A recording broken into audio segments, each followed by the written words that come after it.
Welcome to week 5. So we are up to the M of the twin me, and the M is make it happen. So you've got your thoughts sorted out, you're clear about those, you're creating empowering beliefs, you know your why, and you've got a clear vision of where you want to go. You also have the vitality codes, the biohacks that you've chosen, that you've cherry-picked, that are good for you, that are going to get you there. So you've written those out, you've chosen what they are, and you've got a range of mind, body, soul codes. So now we want to make it happen. And this is where I introduce my ATTAC formula, ATAC. So my spelling's not great, but it sounds great, doesn't it? ATTAC. We're going to attack this issue, and we're going to make it happen. So the first A is action. So action is the biohack that you've chosen, the vitality code that you've chosen, the habit you've chosen, whatever you want to call it. It's that. And the first thing is be very specific about what it is. So for example, I have one which is eat clean. What does eat clean even mean? I know that when I see eat clean as in my tracking, that eat clean for me means no cakes or biscuits. That's exactly what that one means. So that is very clear for me. I know that that's what it means. I am allowed to have snacks at snack time, and I am allowed to have other things, but I'm very clear about what that means. Sometimes I have to redefine it. For example, exercise. What does exercise mean? Does that just mean when I'm sort of at the holiday house now that when I've walked up the steps, or does exercise mean a set program that I'm following? Something specific, like when I've done one of the exercise plans off my Fit On app or on my Body FX app. I've got a couple of apps that I do my exercise from. Or, is it my resistance training? So what actually constitutes exercise for me? So you've got to be very specific about that. Are you specific enough? So then to make whatever that action is, whatever that habit is, we want to make it a habit. We want to put it on automatic. And so I have a habit formula for doing that. So how do you put it on automatic? So I've got habit as a reminder. So the H stands for habitat. And what I mean by that is the environment conducive to what you want to do? So if, for example, mine is I don't want to have any cakes or biscuits, then what's in my pantry? I want to clear out my pantry of cakes and biscuits, but I just don't want to clear it out. I want to add in healthy snacks, because sometimes I'm going to feel like having something like that. So I can add in healthy options, so that my environment is right. Or if I choose to go to the gym, make sure that I have gym clothes and appropriate things to go to the gym, because I don't want to wake up in the day then I'm going to the gym and I say, I haven't got the stuff. Then you put it off. So make sure that the environment, the habitat is right for what you're trying to achieve. Then the A is just be aware that you're going to have these automatic negative thoughts. You're going to get resistance. When the body likes the same, and it doesn't like change. So when you start to change things, the body's like, what? Something's not right here. And it gives you all the excuses. Oh, no, you can't do this. Might even say you're too old. Or, it's raining today. You don't want to go out for exercise today. It's raining. Do it tomorrow. Oh, you said that you're going to eat clean, but oh gosh, it's somebody's birthday party. Why don't you start that next week? All of these little excuses are going to come in. Know that they're going to come in. It's normal. It's normal. It's not your angel speaking to you. And if it's any fear-based thing, it's not your angel speaking to you. Just know that. So you need to be very aware that that's going to happen. The B is be consistent. So you need to do something every day. So as I mentioned when I was talking about habits at the beginning of this course, I said that you have to do something every single day for 100 days. So let's say you start a habit and you do it every single day, and then you miss a day, you drop it out, or drop out a couple, you don't then just restart and then, you know, it's all going to work out. You sort of have to reset back to 0 or back to 1 the next day you start. So it has to be consistent. So it's better if you really want to get these habits to be real, is choose things that you really are going to manage to do every single day. That's why micro habits work so much better, which is the next I is, so HAB, consistent, I, incremental. So that's micro habits. Do things in increments. So if you want to be fitter, which is a great goal, and you don't do anything right now, setting up so that you do something 10 minutes 3 times a week, and you tick that off is your consistency. In fact, I would probably say rather than 10 minutes 3 times a week, is start doing 10 minutes every single day of something.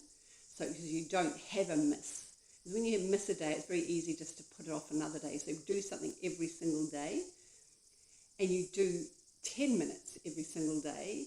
And then when 10 minutes is easy, it's easier to add another 5 and another 5, so you can get up to 30 minutes.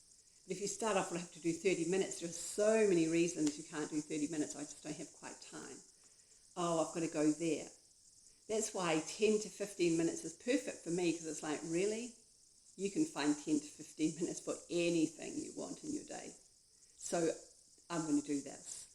So make the habitat right. Be aware of all these excuses that are going to come. Be consistent. Do incremental changes to get to your goal. And finally, T, tag it to an existing habit.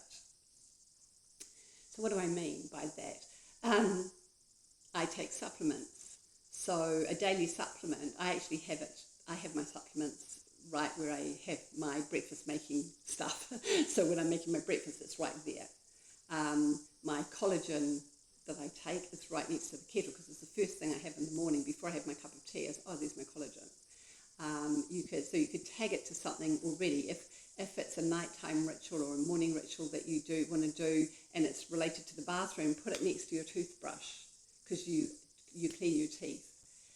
If you're going to the gym every day, put your gym clothes out the night before, so that as you touch your alarm clock, you also touch a bit of your gym clothes, or the first thing that you see is your gym clothes. So tag it to something already. If you've already got a habit, then add something into it. It's going to make it work better. So that's the A. Be very clear on what you're trying to achieve. The T of attack is track. Track what you're doing, because if you don't track what you're doing, you really don't necessarily see your progress. And when I, in my pediatric practice, I'll often get people to do reward charts for things like, potty training, for example. And people are like, oh, I don't really want to do reward charts. And one of the benefits of doing reward charts isn't just, or for bedwetting, I'll do it as well. So that's this, I'll use this example for bedwetting. And it's not just like, so they get a tick when they're dry, and they don't get a tick when they're not, or they might get different grades depending on how wet they are. It just depends, but I'll personalise it for them. But basically it's a reward chart, and they're like a bit resistant to doing it, because it's like, I don't feel like it's, they're sort of a bit like, I don't really want to write it down. But the point I try and make with them is that you don't see your progress when you're making progress every day unless you're able to look back at where you were. So, I say to them, like, your auntie won't have seen you for 4 months, and she'll come going, wow, you've really grown. But your mum won't have say that, because she's seen you every single day. And when you track your progress, then you can look and go, oh, gosh, look, that used to be hard for me. I could hardly ever do it. Now I do that every day, and I've got a new goal that's even harder. And that's the same with yours. So you might go, well, actually, I don't really eat clean. And then you go, well, hold it a second. I had 4 days of eating clean last week where I never used to have any. So maybe I'm getting better. Or I didn't really do any exercise, and I'm not perfect where I need to go, but look, I've done 4 or 5 more. Or look, I used to say that my exercise that I wanted to track was 10 minutes a day. Now it's 30 minutes a day. Wow, I've made progress. So tracking allows you to see progress. And when you see progress, you're motivated to try more, and you're motivated to keep going. You don't feel, oh, it's useless, what's the point? So that's why tracking is really important. And I have a CANS formula for how you might want to track. Calendar, just a simple calendar, and you tick it off. If you've got lots of different biohacks, you might actually give, one's a star, one's a circle, one's a square, or one's a one colour, or another colour pen, and you just tick whichever colour pen that it is for the day. Or you might have an app. I use the Streaks app, and I have all of my tasks, and I just click them, and I like it because it's very easy for me to see. And it works for me because at the end of the day I see, it still says 6 on my app. It's like, and I go and check. And then some of my vitality codes I can do immediately. It's like, the smile for no reason. It's like, okay, a smile for no reason. Or, do the forgiveness, ho'oponopono. So I can do that right now. So express gratitude. Well, I usually have done that, but I can, I haven't, let me just do that now. So tracking it allows you also to see what you're doing, and that's why I like the app. Or you could use a notebook where you put little, you write the days down here, and you put the vitality codes, and you just little tick or a dot or something when you've done it. Or a spreadsheet. And I've certainly had spreadsheets where you have the checklist, and all you need to do is just tap it, and it does a little tick. And you can tally that up, so you can see, look at the end of the month, for this particular vitality code, I've done 70% of them. For this particular vitality code, I've done 80%, and this one only 20%. And then if you think 20%, that's when we need to sort of do the next step, which is evolve and have a look at that. But basically, it gives you an idea of what you're doing. And in the spreadsheet, you might then go, so on Mondays, I get 80% done. On Saturdays, it's only 20%. So just sort of understand what the situation is. And then, what could I do on Saturday to maybe achieve a few more of mine? So you want to track, and you could use calendar, an app, a notebook, or a spreadsheet. Then we have accountability. So being accountable for something, accountability increases your chances of getting something done. So I have my DOT formula for accountability. One is declare it. Declare it. Say it. Say it to somebody. Write it down on a Facebook post. Declare it. So it's not a secret, because now that you've sort of got, now I've got to follow through, because I'm a person of my word. So declaring it is an important thing for accountability. And then own it as well. So what does own it means? Like, so talk as if you're that person. So you haven't been going to the gym. Okay, I'll tell you an example. So I have got a camera, and I love taking photographs. And I just decided that I would own that I'm a photographer. I take photographs, photographers take photographs, so I'm a photographer. I own it. Am I a photographer who's got, exhibitions and galleries and people paying for my photographs? No.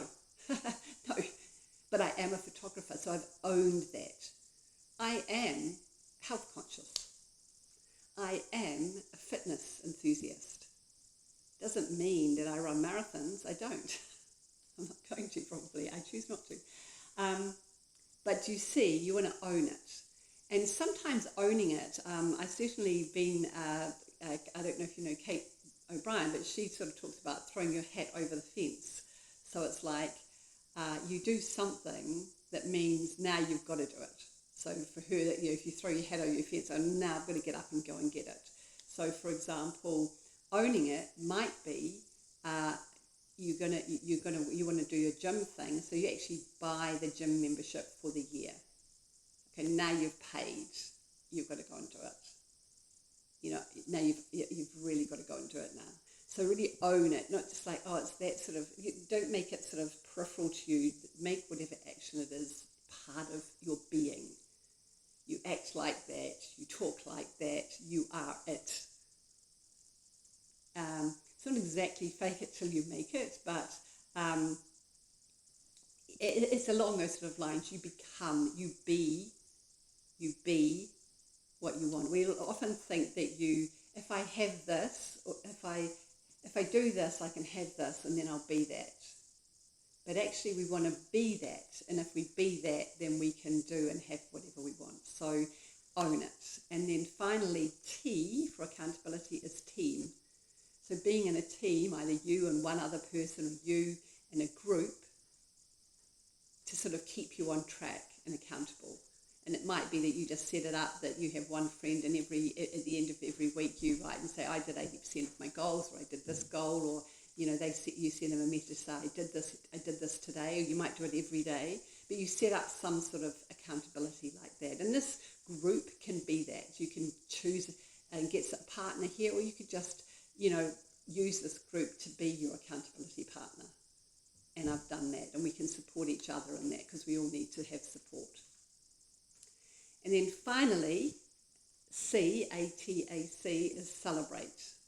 So set up rewards for yourself when you do things. That's often how you will achieve things better. So, maybe if you get 100% of your goals this week, you will treat yourself somehow. And the treat yourself might be, if it's your exercise, say for example, if I get all of my goals done, then I will, go to a movie with my friend, or it might be, it's something that is important, something's important to you. It doesn't necessarily need to cost a lot of money. It just is something that you do to yourself. It might be a big thing. It might be like, if I can do all of my goals, or if I can get this done, I'm going to reward myself with a brand new handbag or a new pair of shoes or whatever. But choose celebration, and celebrate when you have, and it might be that you choose to celebrate when you've done it once, or you might celebrate when you've done a whole week, and it might be that, a whole week consecutively, or it might be if I get to do 4 weeks consecutively. Choose what it is, the time frame, and the reward will probably reflect that, the amount of effort that's gone in. But celebration is really important. So that's how we make it happen, and that's how we transform. And that's why there's a power in this group, because we are in it together. We can support each other. We can be each other's team. So that is that. So the task for this week is for you to decide on how you're going to track, decide on a system.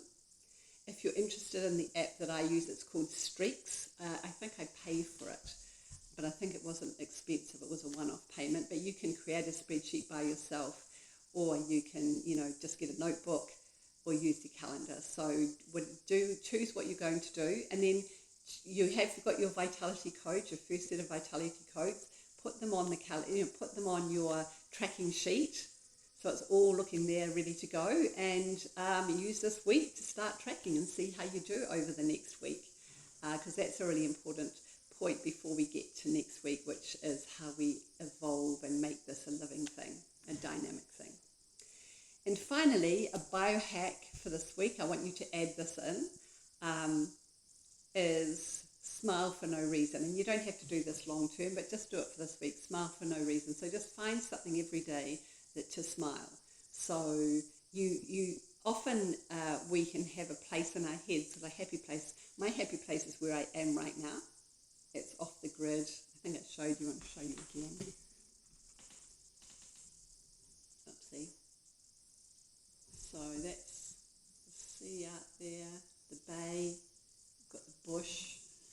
So that is my happy place.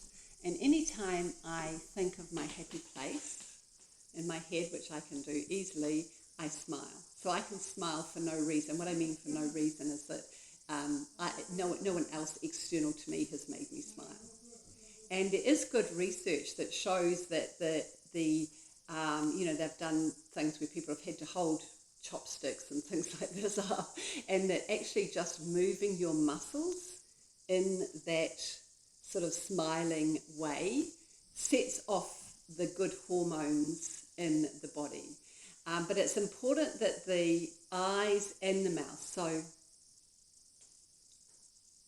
my eyes aren't smiling, just my mouth doesn't work as well as when both are engaged. And so rather than trying to make yourself smile with my mouth and my eyes, just like for no reason, think of something that will make you happy. So that's go to your happy place. And that's why having a happy place. So a happy place is either somewhere that you've been. In this case, this is this place that I've been coming since I'm a baby.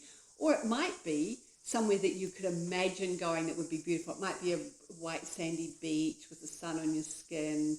You know, it might be, you know, in a beautiful, skiing on a beautiful mountain and just stopping and looking out over a lake. It might be whatever it is for you, but find that thing that's your happy place and just go there in your mind and smile for no reason. So that's what I want you to do to this week as your biohack. And I will see you next week. Thank you.